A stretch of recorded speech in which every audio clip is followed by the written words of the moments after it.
Welcome to Blizzard Fire. We hope this video helps fire up your solution.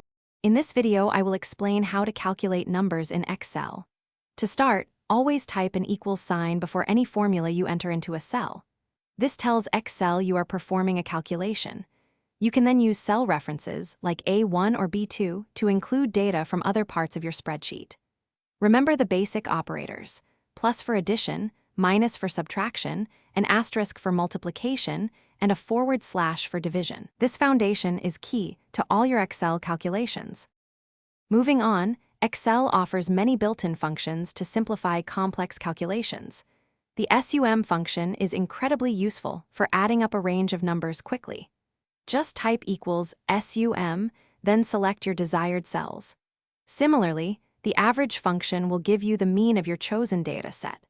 And if you need to know how many cells contain numbers within a specific range, the count function is perfect for that. These functions save a lot of time and effort.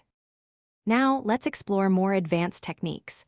Understanding absolute versus relative cell references is crucial for efficient formula management. An absolute reference, using $signs, locks a cell so it doesn't change when you copy the formula.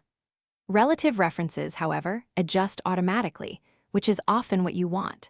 For conditional logic, the IF statement allows you to perform different calculations based on whether a condition is true or false. These tools provide powerful flexibility for your spreadsheets. Finally, let's talk about troubleshooting and best practices.